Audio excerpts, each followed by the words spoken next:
Magandang araw sa inyong lahat. Ako po si Dr. Renato Bagani at ngayong araw tatalakayin natin ang paksang wastong hydration para sa mga nakatatanda. Bakit hindi na sapat ang ordinaryong tubig? Paunawa. Aking mahal na nakatatanda, kung kayo ay higit sa 65 mo at patuloy na umiinom ng ordinaryong tubig araw-araw sa pag-aakalang ito'y nagpapanatili sa inyong kalusugan, maaaring dahan-dahan ninyong pinahihina ang inyong mga kalamnan nang hindi ninyo namamalayan. Oh, kahit na 8 baso pa ang iniinom ninyo araw-araw, dahil paglampas ng 10 ang tubig lamang ay hindi na sapat. Bilang isang doktor, marami na akong nakitang mga senior na aktibo at maingat na bigla na lang natutumba, nawawalan ng balanse, o nagigising sa gabi dahil sa matinding pamumulikat sa binti. At sa karamihan ng mga kaso, may isang maliit na bagay lamang na kulang sa kanilang tubig. Ngayon, ipapakita ko sa inyo kung ano ang nawawalang sangkap na ito at kung paano ang pagdaragdag nito ay makapagpapalakas ng inyong hydration, lakas ng kalamnan at maging proteksyon para sa inyong utak. Ito'y simple, suportado ng agham at maaaring gawin mismo sa inyong kusina simula ngayon. Ngunit bago tayo magsimula, nais kong malaman, saan ninyo pinapanood ang video na ito at anong oras dyan ngayon? Paki-share sa mga komento sa ibaba. Tunay kong ikinatutuwa ang makarinig mula sa inyo. At kung nakita ninyong makakatulong ito, huwag kalimutang mag-subscribe sa channel na ito. Marami pang tahimik ngunit mabisang mga tips sa kalusugan ang paparating at ayaw kong makaligtaan ninyo ang mga ito. Magsimula na tayo. Aking mahal na nakatatanda. Nais kong marahang ibahagi ang isang mahalagang bagay na marami sa atin ang hindi napapansin habang tayo'y tumatanda. Paglampas ng edad na 60, ang relasyon ng inyong katawan sa tubig ay tahimik na nagsisimulang magbago. Maaaring umiinom pa rin kayo ng inyong karaniwang 2 o 3 basong tubig sa pag-aakalang sapat na ito. Ngunit sa loob, ang inyong mga kalamnan, kasukasuan, at maging ang inyong utak ay hindi na natatanggap ang hydration na dati nilang nakukuha. Hindi dahil may ginagawa kayong mali, kundi dahil ang katawan mismo ay nagbabago sa maliliit at hindi nakikitang paraan. Habang tayo'y nagkakaedad, ang mga selula sa ating mga kalamnan ay nagsisimulang mawalan ng kanilang kakayahang sumipsip ng tubig na parang espongha. Noong mas bata pa kayo, kayang sipsipin at itabi ng inyong mga selula sa kalamnan ang likido. Ngayon, ang mga selulang iyon ay nagiging mas matigas, hindi na gaanong nababanat, at ang tubig ay dumadaan na lamang nang hindi nananatili kung saan ito pinakakailangan. Yun ang dahilan kung bakit maraming mga senior ang nakakaramdam ng pagod kahit pagkatapos magpahinga o nakakaranas ng biglaang pamumulikat sa mga binti sa gabi. Ang katawan ay humihingi ng tubig, hindi lamang para inumin, kundi para masipsip ng malaliman. At hindi lang iyon. Pagkatapos ng samtong, bumababa rin ang kakayahan ng inyong katawan na panatilihin ang mahahalagang mineral tulad ng potassium at magnesium. Sila ang mga tahimik na manggagawa sa likod ng inyong enerhiya, balanse at lakas ng kalamnan. Kapag nawala sila sa pamamagitan ng pag-ihi at hindi napapalitan, kahit ang maliliit na gawain tulad ng pag-akyat sa hagdanan o pagbangon sa kama ay nagiging nakakapagod. Ito ang dahilan kung bakit sinasabi ng ilang nakatatanda, ayos naman ang tuhod ko sa umaga, pero pagdating ng hapon, parang nanghihina. Hindi lang ito dahil sa pagkasira at pagkaluma. Ito'y hydration sa antas ng selula na dahan-dahang bumababa. Naranasan niyo na bang magising na may sakit sa likod o pakiramdam na wala sa balanse habang naglalakad sa patag na lupa? Iyon din ay maaaring isang senyales. Ang inyong mga kalamnan at kasukasuan ay hindi na gaanong hydrated at suportado tulad ng dati. At ang tubig na inyong iniinom, kung ito ay puro at iniinom sa maling oras, karamihan nito ay maaring dumaan lamang ng hindi nagbibigay sustansya sa inyong mga tissue para itong pagbuhos ng tubig sa isang tuyong bukid nang hindi muna binubungkal ang lupa. Ang tubig ay umaagos lang sa halip na sumipsip.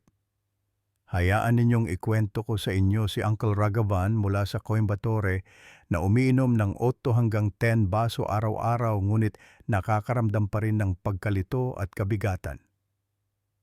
Matapos niyang magdagdag ng isang maliit na kurot ng mineral salt at isang piga ng lemon sa kanyang baso sa umaga, naramdaman niyang mas malinaw ang kanyang isip sa loob lamang ng ilang araw at ang mga pulikat na nararanasan niya tuwing hapon ay tahimik na nawala.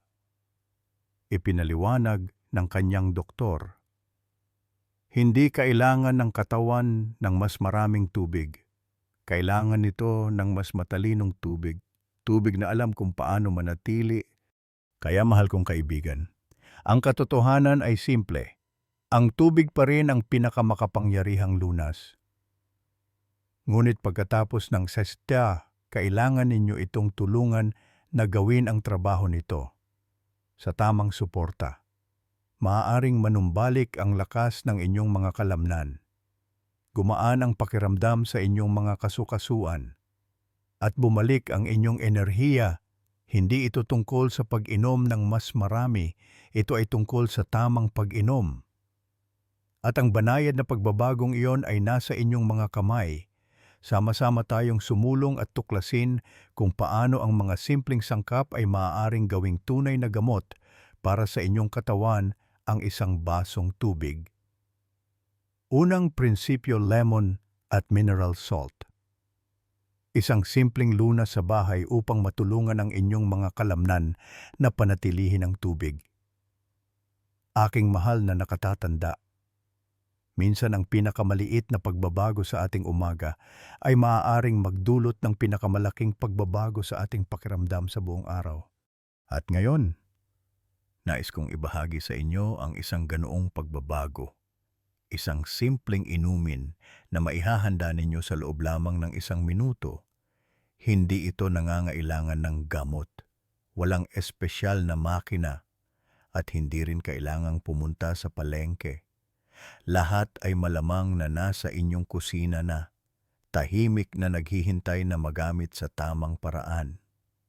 At kapag sinimulan ninyo itong gamitin, ang inyong mga kalamnan, kasukasuan, at maging ang inyong pagtulog ay maaaring dahan-dahang magpasalamat sa inyo.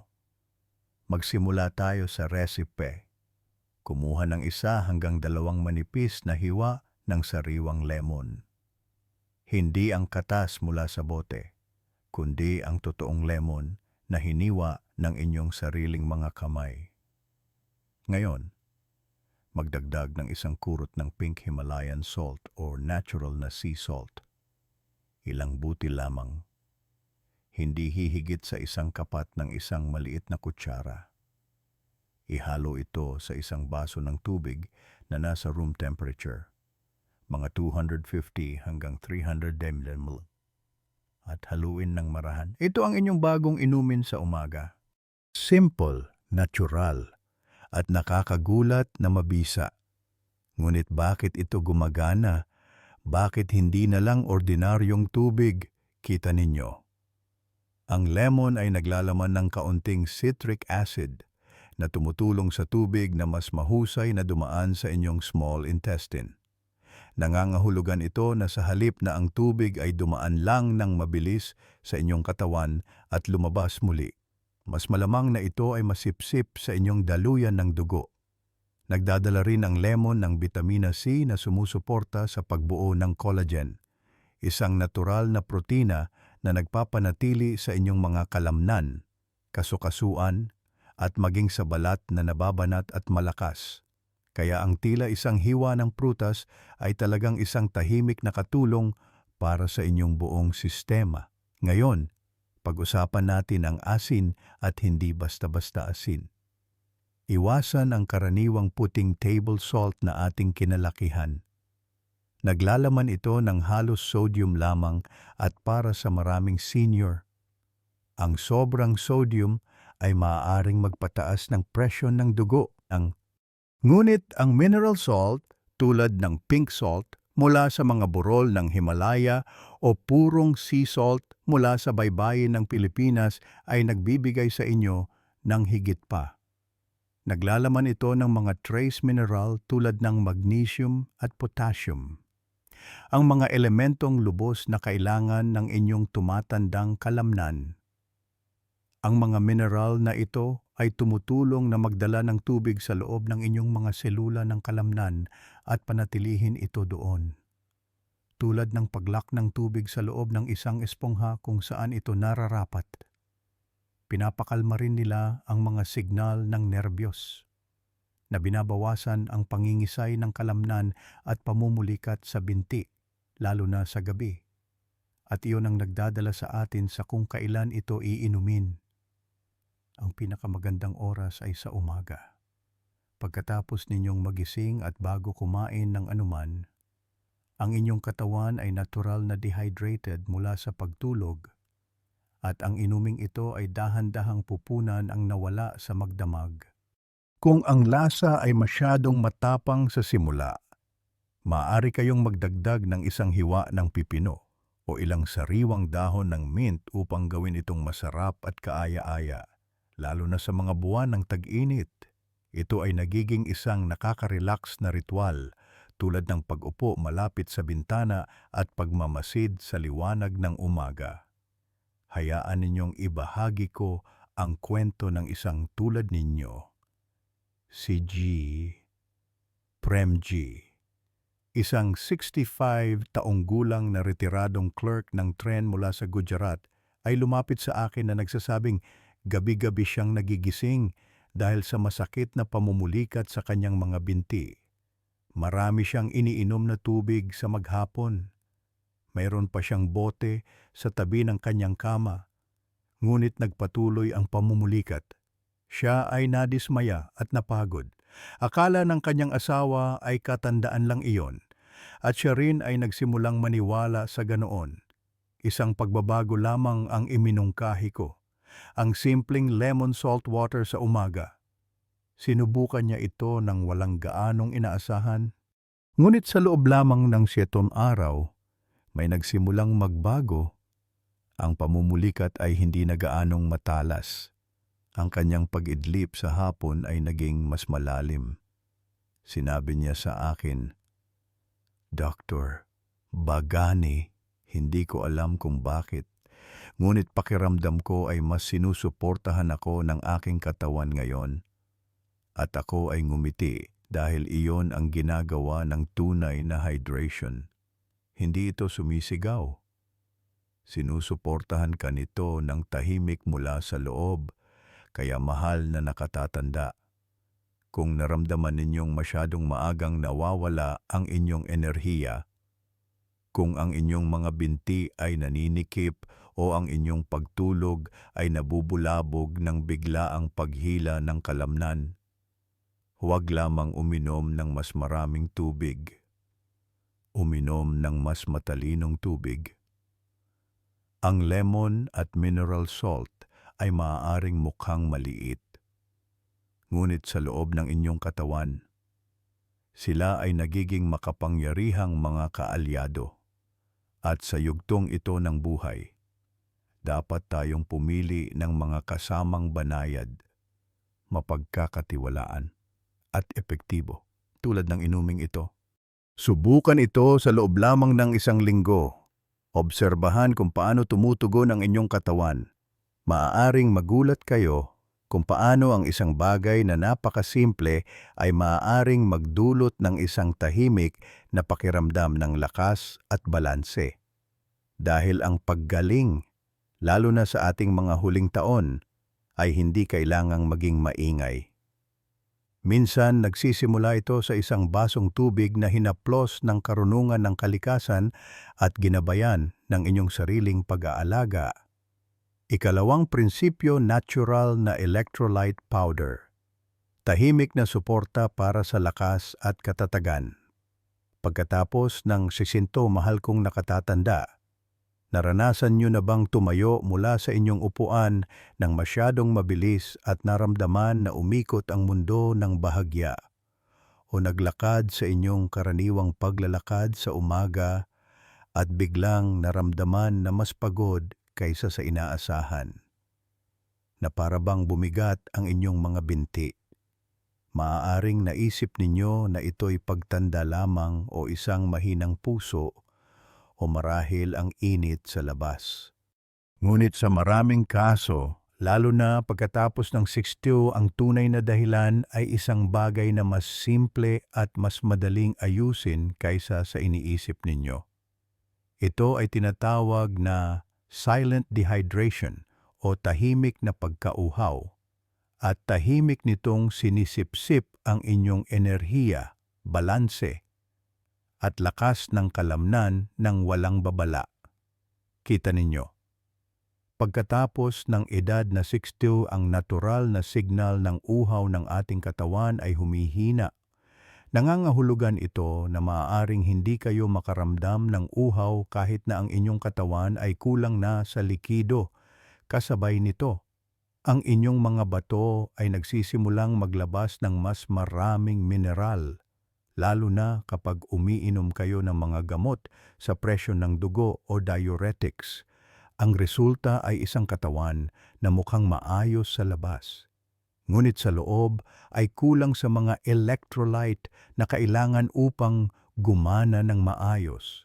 At gaano man karaming ordinaryong tubig ang inumin ninyo, maaaring hindi ito sapat maliban kung papalitan ninyo ang mga mineral na nawawala sa inyong katawan.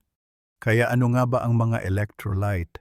Ang mga ito ay maliliit, ngunit mahahalagang mineral tulad ng sodium, potassium, magnesium, at calcium na tumutulong na kontrolin ang likido sa loob ng inyong mga selula. Gumaganap sila tulad ng maliliit na tarangkahan na nagpapasya kung ang tubig ay mananatili sa loob ng inyong mga kalamnan o aagos palabas. Kapag balanse ang antas ng electrolyte, ang tubig ay hinihila papasok sa kalamnan at nananatili doon, na nagbibigay sa inyo ng lakas at katatagan. Ngunit kapag mababa ang mga ito, dumudulas ang tubig na nag-iiwan sa inyong mga kalamnan na patag, tuyo, at madaling kapitan ng pulikat o pagkapagod. Dito nagiging kapaki-pakinabang ang natural na electrolyte powder, lalo na para sa mga taong higit sa 60. Hindi lamang ito para sa mga atleta o mga batang nag-gym tulad ng pinaniniwalaan ng marami. Sa katunayan, maaaring mas kailanganin ito ng mga senior dahil mas mabilis mawalan ng mineral ang kanilang katawan at mas kaunti ang nasisipsip mula sa pagkain. Ang tamang electrolyte powder ay maaaring mapabuti ang hydration ng hanggang 30% sa loob ng inyong mga selula ng kalamnan, ayon sa kamakailang pananaliksik. At kapag bumuti ang hydration sa antas ng selula, lahat ay nagbabago. Mas matatag ang inyong pakiramdam, mas magaan, at mas kontrolado ninyo ang inyong mga paggalaw. Ngunit hindi lahat ng powder ay pare-pareho at dapat kayong pumili ng matalino. Iwasan ang mga makukulay na sports drink mula sa mga tindahan.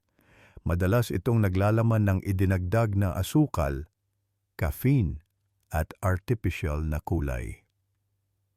Maaring masarap ang mga ito, ngunit maaring makagambala sa inyong pagtulog, magpataas ng inyong blood sugar, at magpataas ng presyon ng dugo. Sa halip, maghanap ng isang malinis, banayad na electrolyte powder na walang asukal, walang caffeine at walang pangkulay. Sa isip, dapat itong maglaman ng balanse ng sodium, potassium, at magnesium, at optional na may kaunting vitamina C o zinc para sa dagdag na suporta sa immune system. Ngayon, pag-usapan natin kung paano ito gamitin. Kumuha ng kalahating kutsarita ng powder at ihalo ito sa humigit kumulang 500 ml ng tubig, mga 2 regular na baso. Huwag itong inumin ng isang bagsakan. Unti-unti itong higupin sa loob ng 30 hanggang 90 minuto. Mas mabuti sa umaga o pagkatapos ng magaan na aktibidad tulad ng paglalakad. Ang dahan-dahang paghigop na ito ay nagpapahintulot sa inyong katawan na masipsip ito ng maayos, na tumutulong sa mga mineral na maabot kung saan sila pinakakailangan. Kung mas gusto ninyo, gumamit ng maligamgam o room temperature na tubig, mas madali ito sa tiyan, lalo na sa taglamig o maagang umaga. Hayaan ninyong ibahagi ko sa inyo ang isang tunay na kwento, isa na nananatili sa aking puso. Si G, isang 71 taong gulang na Ginoo mula sa Madurai, ay araw-araw na naglalakad papunta sa palengke malapit sa kanyang bahay. Ngunit sa mga nagdaang buwan, nagsimula siyang makaramdam ng pagkahilo kapag tumatayo o lumilingon. Isang araw, bahagya siyang nadulas habang naliligo at sa ibang pagkakataon ay nawalan siya ng balanse habang bitbit ang kanyang grocery bag. Nag-alala ang kanyang pamilya at siya rin. Inakala niyang baka sa puso niya ito o maagang senyales ng stroke. Ngunit matapos suriin ang lahat, sinabi ng doktor, ang iyong mga kalamnan ay dehydrated, hindi dahil sa kakulangan ng tubig, kundi dahil sa kakulangan ng electrolytes. Kaya gumawa kami ng isang pagbabago lamang. Nagdagdag ng natural na electrolyte powder sa kanyang pang-araw-araw na tubig sa umaga. Sa loob ng 10 araw, iniulat niyang mas matatag na ang kanyang pakiramdam. Ang kanyang mga binti ay naramdamang mas malakas habang umaakyat sa hagdan. Sinabi pa niya, naglakad ako papuntang palengke ngayon at hindi ako nakaramdam ng pagod at hindi ako huminto para kumapit sa pader. Dahan-dahang bumalik ang kanyang kumpiyansa. Hindi lang sa kanyang katawan, kundi sa kanyang buhay. Kaya, mahal na nakatatanda, kung nakakaramdam kayo ng pagkahilo o parang hindi kayo kayang suportahan ng inyong mga binti tulad ng dati, huwag hintaying may mangyaring seryoso. Huwag sisihin ang inyong edad. Minsan ang tunay na issue ay uhaw lang ang inyong katawan sa tamang uri ng tubig. At ang pagdaragdag ng electrolyte powder ay parang pag-aalok sa inyong mga kalamnan ng susi na tahimik nilang hinihiling. Ito ay isang maliit na ugali, ngunit kapag ginagawa araw-araw, maaari itong magbigay sa inyo ng higit na kalayaan, mas kaunting pagkahulog, at isang mas malalim na pakiramdam ng kalmado mula sa loob. Subukan ito sa loob ng 1 linggo. Obserbahan kung paano tumutugon ang inyong katawan. Maaaring hindi kayo bumata, ngunit mararamdaman ninyong mas matatag kayo. At sa edad na ito, iyon minsan ang pinakadakilang lakas sa lahat. Ikatlong prinsipyo, freeze-dried na tubig ng niyog coconut water. Isang banayad na alternatibo para sa mga sensitibong panlasa at pagod na katawan. Aking mahal na nakatatanda, alam ko na para sa ilan sa inyo. Ang maalat na lasa ng mga electrolyte powder ay maaring masyadong matapang o hindi komportable. Maaring subukan ninyo ito 1 beses o 2 beses. Kukunot ang inyong noo at tahimik na ititigil ang paggamit nito. Ngunit kailangan pa rin ng inyong katawan ng mga mineral. Kailangan pa rin ng hydration na mas malalim kaysa sa kayang ibigay ng ordinaryong tubig. Kaya ngayon, nais kong ipakilala ang isang mas malambot, mas natural na opsyon.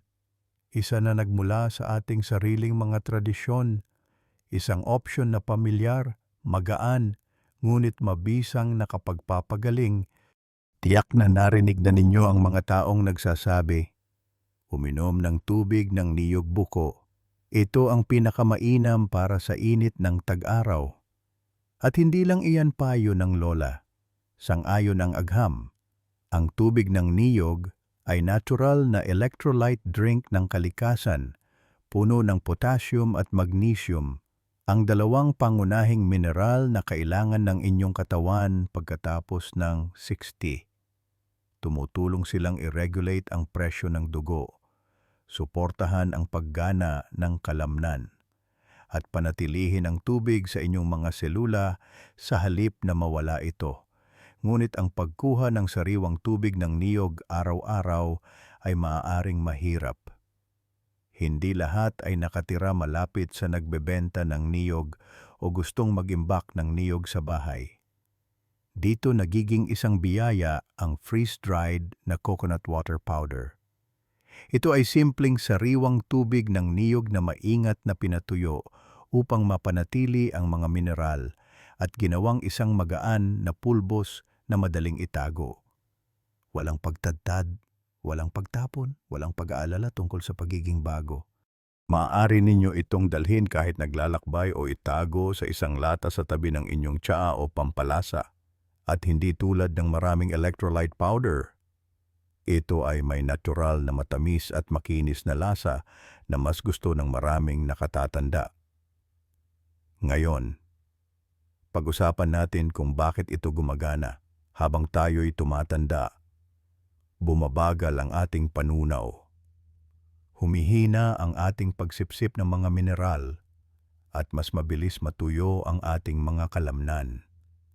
Ang tubig ng niyog ay naglalaman ng banayad na dami ng natural na glucose na gumaganap bilang isang maliit na katulong. Nagdadala ito ng mga mineral at amino acid sa inyong mga selula ng kalamnan. Nangangahulugan ito na ang inyong katawan ay hindi lang umiinom, ito ay sumisipsip. Maaaring hindi ninyo maramdaman ang isang malaking pagbabago sa isang araw, ngunit sa loob ng isang linggo, ang inyong katawan ay nagiging mas kalmado, mas balanse, at mas matatag. Isa pang tahimik na benepisyo. Sinusuportahan ng tubig ng niyog ang malusog na presyo ng dugo. Hindi nito ito biglang pinapataas tulad ng caffeine o maalat na inumin. Tumutulong itong i-relax ang mga daluyan ng dugo, bawasan ang bahagyang pamamaga, at suportahan ang mas malalim at mas mahimbing na tulog, lalo na sa mga gabi na mainit o maalinsangan, para sa mga hindi mapakali sa gabi o nagigising na mabigat ang pakiramdam. Ito ay maaaring ang maliit na pagbabago na hinihiling ng inyong katawan. Paano ito gamitin? Napakasimple. Kumuha ng 1 kutsarita ng freeze-dried coconut water powder at ihalo ito sa 300 hanggang 500 ml ng malamig o room temperature na tubig. Kung gusto ninyo, maaari kayong magdagdag ng isang hiwa ng luya para suportahan ang panunaw o isang piga ng lemon para sa isang nakakapreskong lasa sa umaga. Haluin ng marahan, unti-unting higupin, lalo na sa huling bahagi ng umaga o maagang hapon. Iwasang inumin ito ng masyadong malapit sa oras ng pagtulog.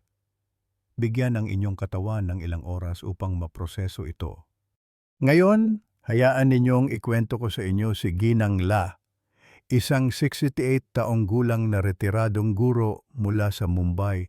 Tuwing tag-araw, nakakaramdam siya ng pagod kahit na pagkatapos gawin ang maliliit na gawain sa bahay. Mas sumasakit ang kanyang mga kasukasuan, naging magaan ang kanyang tulog, at bumababa ang kanyang mood ng walang dahilan. Sinubukan niya ang mga electrolyte powder, ngunit hindi niya matiis ang maalat na lasa. Nang iminungkahi ko ang coconut water powder, nag-alinlangan siya. Talaga bang makakatulong ang maliit na bagay na ito? Ngunit pumayag siyang subukan ng isang baso araw-araw tuwing 11 soro ng umaga, pagkatapos ng almusal, pagkatapos lamang ng 7 araw. Tinawagan niya ako na may ngiti sa kanyang boses. Sabi niya, "Doktor, hindi na umiiyak ang mga tuhod ko tulad ng dati.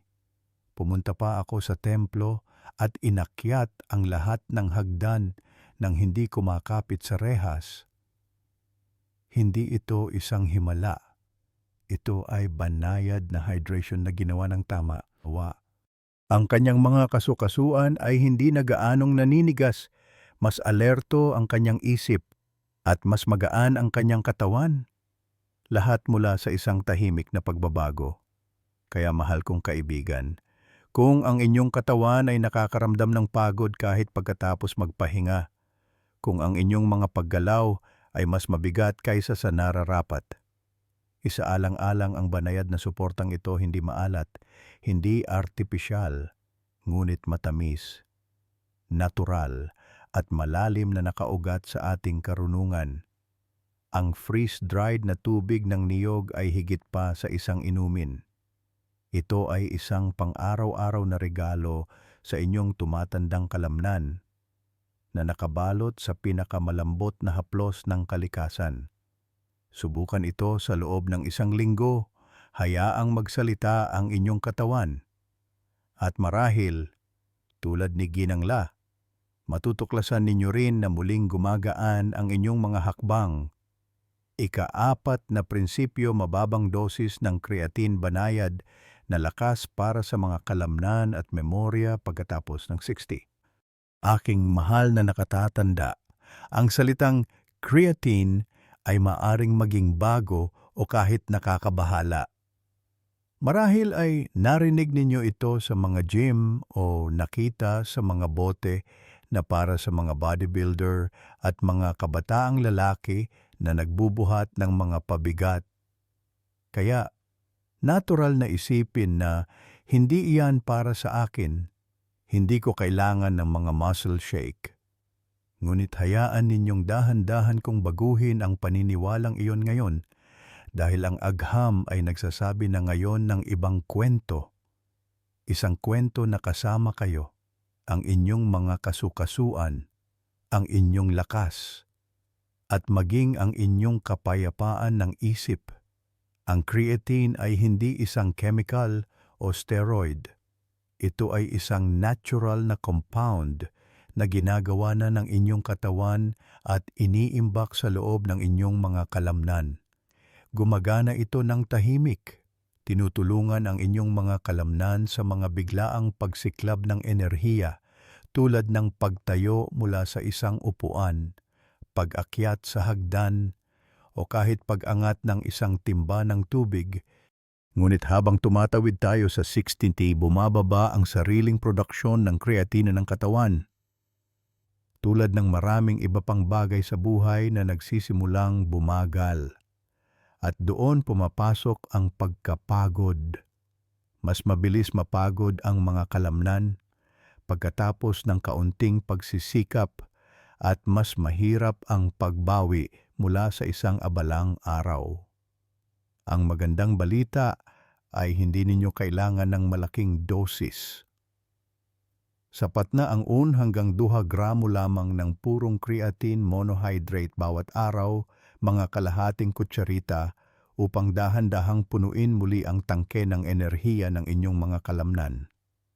Hindi tulad ng mga protein powder o mabibigat na suplemento.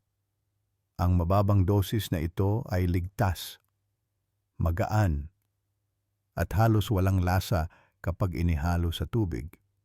At ang mga benepisyo nito ay higit pa sa lakas lamang. Tinutulungan ng creatine ang inyong mga kalamnan na panatilihin ang tubig sa loob ng mga selula, kung saan pinapanatili silang malambot, malakas, at handang kumilos. Hindi ito ang uri ng tubig na nagdudulot ng paglobo o pamamaga. Ito ang malalim na hydration na nagpaparamdam na matatag ang inyong mga binti. Masuportado ang inyong mga tuhod at mas matibay ang inyong katawan pagkatapos ng aktibidad. At meron pa, sinusuportahan din nito ang utak. Oo, ang creatine ay hindi lamang tungkol sa mga kalamnan. Ito ay iniimbak din sa utak kung saan ito ay nagsisilbing isang banayad na reserbang enerhiya. Sa mga matatanda, maaari itong humantong sa mas malinaw na pag-iisip, mas kaunting pagkalimot, at nabawasang brain fog, lalo na sa hapon. Kaya, kung nakapasok na kayo sa isang silid at nakalimutan kung bakit, o nahirapang alalahanin ang isang salita habang nakikipag-usap, ito ay maaring isang tahimik na solusyon. Kailan ninyo ito dapat inumin?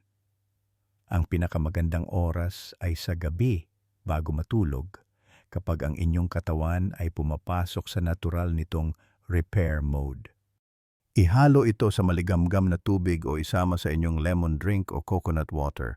Alinman ang komportable, wala itong lasa, walang amoy, at hindi nakakasama sa panunaw. Ngayon ay maaari ninyong itanong, ligtas ba ito para sa akin? Mayroon akong alta presyon o mahinang bato, at naiintindihan ko ang pag-aalala na iyon. Ngunit ipinakita ng pananaliksik na ang mababang dosis ng creatine ay ligtas para sa karamihan ng mga senior, kabilang ang mga may banayad na issue sa bato o puso, hanggat ito ay iniinom sa tamang dami. Ang susi ay panatilihing maliit ang dosis, manatiling hydrated, at maging pare-pareho. Hayaan ninyong ikwento ko ang kwento ni G. Romesh, 70, mula sa Bangalore. Siya ay isang retiradong punong guro ng paaralan. Ipinagmamalaki ang kanyang kasarinlan, ngunit kamakailan ay nagsimulang gumamit ng handrail para sa hagdan. Naging mas mahirap ang umaga dahil sa paninigas ng ibabang likod at tuhod. Iminungkahi ng kanyang doktor ang mababang dosis ng creatine. Nag-atubili siya. Hindi ako gym person, tawa niya. Ngunit pumayag siyang subukan ito. Isang beses araw-araw bago matulog na may maligamgam na tubig. Pagkatapos ng 2 linggo, naramdaman niyang medyo mas matatag siya. Pagkatapos ng 1 buwan, umakyat siya ng 3 palapag sa kanyang apartment nang hindi humihinto. At sa 2nd buwan, sinabi niya sa akin, hindi ko na iniiwasan ang paglalakad sa umaga at hindi ko na kinatatakutan ng hagdan. Hindi ito isang himala. Ito ay agham na ginawa ng banayad. Kaya, mahal na nakatatanda, huwag hayaang takutin kayo ng salitang creatine. Isipin ito bilang isang matandang kaibigan na dating ginagawa ng inyong katawan. Ngunit ngayon ay nangangailangan ng kaunting tulong upang maalala, isang kurot ng pulbos, isang basong maligamgam na tubig, at isang tahimik na pangako sa inyong mga kalamnan at isip. Inaalagaan pa rin kita. Subukan ito sa loob ng 30 araw. Obserbahan ang inyong mga hakbang, pansinin ang inyong tulog, damhin ang inyong kalinawan at tingnan kung paano ang maliit na ugali na ito ay nagbabalik ng malaking pakiramdam ng kalmado at kumpiyansa sa inyong buhay. Konklusyon. Kaya, aking mahal na nakatatanda, ngayon ay pinag-usapan natin hindi lamang ang tungkol sa tubig, kundi kung paano tulungan ang inyong katawan na panatilihin ito sa tamang paraan. Ginalugad natin kung paano ang maliliit na pagbabago tulad ng pagdaragdag ng lemon salt, electrolytes, coconut water, o kahit isang kurot ng creatine ay maaaring suportahan ang inyong mga kalamnan, pakalmahin ang inyong mga nerbiyos, at ibalik ang tahimik na lakas na akala ninyo'y nawala na sa pagtanda. Ang mga ito ay hindi malalaking gamot o komplikadong paggamot, kundi mga banayad na gawin na nagpapaalala sa inyong katawan kung paano muling maramdaman na buhay. Ngunit laging tandaan, ang mga tip na ito ay ibinabahagi para sa pangkalahatang kaalaman. Kung nahaharap kayo sa anumang mga hamon sa kalusugan tulad ng alta presyon, mga issue sa bato, o regular na pagkapagod, mangyaring kumonsulta sa inyong doktor bago subukan ang anumang bago. Ang inyong kalusugan ay personal at bawat katawan ay may sariling kwento. Ngayon, gusto kong marinig mula sa inyo. Aling bahagi ng video ngayon ang pinaka-nakaantig sa inyo? Kung nakahanap kayo ng kahit isang tip na nakatulong, i-type lang ang 1 sa mga komento sa ibaba. At kung sa tingin ninyo ay hindi pa ito ang hinahanap ninyo, i-type ang 0 para malaman ko kung paano pagbutihin at magdala sa inyo ng mas mahusay na gabay sa susunod. At kung sa tingin ninyo ay maaaring makatulong ang mensaheng ito sa isang taong mahalaga sa inyo, mangyaring ibahagi ito sa isang kaibigan, kapitbahay o miyembro ng pamilya. I-click ang subscribe button at itap ang bell icon upang maipagpatuloy natin ang paglalakbay na ito ng kalusugan at balanse ng sama-sama, isang banayad na hakbang sa bawat pagkakataon. Hanggang sa muli nating pagkikita. Maging mabait sa inyong katawan at hayaan ang inyong tubig na maging inyong tahimik na gamot.